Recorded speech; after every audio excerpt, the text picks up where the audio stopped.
Fala, turminha.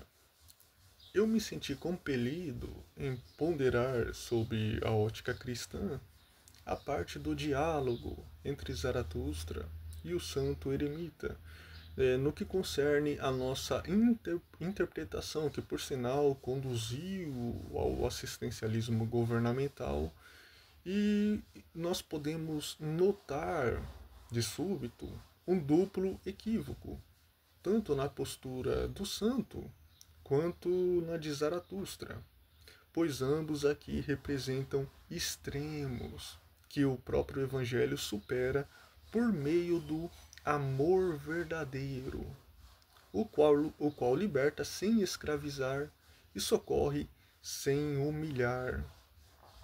O santo, ele simboliza uma caridade corrompida que se tornou instrumento de poder.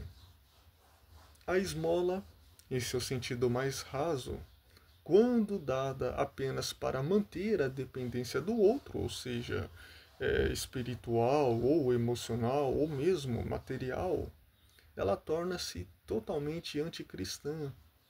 Cristo jamais pregou uma caridade que reduz o outro à condição de eterno necessitado, dessa dependência. Ao contrário, Jesus mesmo ele curava, libertava, ressuscitava, dignificava os que o buscavam. Em Atos dos Apóstolos 3, 6, aqui vai dizer: olha, eu não te dou prata nem ouro, mas o que eu tenho, isso eu te dou. Em nome de Jesus Cristo, levanta-te e anda. É uma passagem belíssima, famosíssima também. E aqui, turminha, o cristianismo mostra o seu ponto de ruptura, que não basta dar moeda, é preciso você ceder o poder de levantar-se.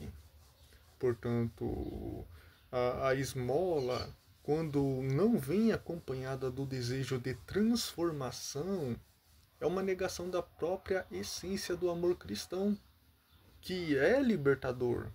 Esse amor que é libertador.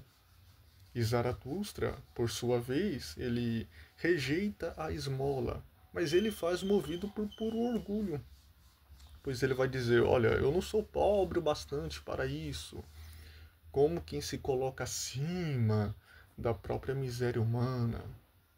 E nessa fala há a recusa da compaixão, que é a ponte, bastante usada metáfora por Nietzsche, que é a ponte divina entre os que sofrem e os que podem socorrer. O próprio Jesus, que é o Filho de Deus, ele mesmo não desprezou os pobres, nem se afastou deles por soberba espiritual. Em Coríntios 8:9 diz, eu anotei aqui no meu esboço, esse texto é crucial. Jesus se fez pobre para enriquecer-nos com sua pobreza. É belíssimo esse trecho, esse versículo. E esse trecho, galerinha, servirá para quando estudarmos sobre a glorificação do corpo humano, que será após a ressurreição, e nós vamos comparar então o corpo atual glorificado com o corpo dos anjos, muito embora os anjos são despidos de matéria, mas comparando com o corpo dos anjos, aliás, com a natureza angelical, melhor dizendo. E voltando, enquanto o santo ele aprisiona o outro na dependência, Zaratustra o abandona à própria sorte, Cristo, não obstante, ele desce ao abismo, outra metáfora nietzschiana, ao abismo humano para libertar e de dentro. O cristianismo ensina uma caridade equilibrada que une compaixão e libertação. Não se trata apenas de dar pão, que é urgente, que é mistério, é preciso. É preponderante, precípio e pertinente, mas também de ensinar a semear, a abrir caminhos de dignidade e a amar sem esperar nada em troca, sem esperar gratidão. Pois o verdadeiro amor cristão não busca reconhecimento e nem controle. A verdadeira dádiva é aquela que se apaga no gesto, deixando apenas a liberdade do outro florescendo. Inclusive, Jesus vai dizer: o que a sua mão esquerda faz, que não saiba a direita. Algo do gênero, tipo, espécie ou qualidade. E quando aplicamos esse princípio à política, percebemos que o assistencialismo sem a emancipação é, de fato, uma caricatura de caridade, hipocrisia, uma esmola institucionalizada.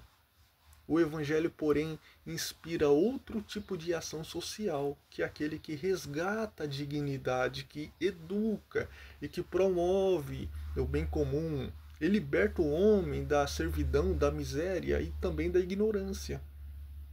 Em síntese, turminha, o cristianismo não propõe a dependência do santo, tampouco o orgulho de Zaratustra, nem o orgulho de Zaratustra, mas o amor encarnado, que desce até o sofredor e o ajuda a erguer-se.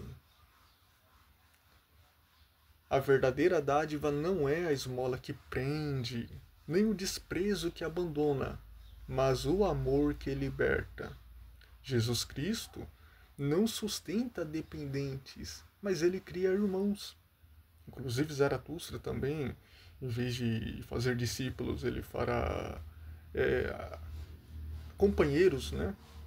Então, Jesus, ele não dá migalhas, mas ele partilha o pão. Ele não oferece o fogo para exibir luz, mas para acender o coração humano com a chama da dignidade e da fé. E o fogo que eu fiz menção é o da própria metáfora nietzschiana,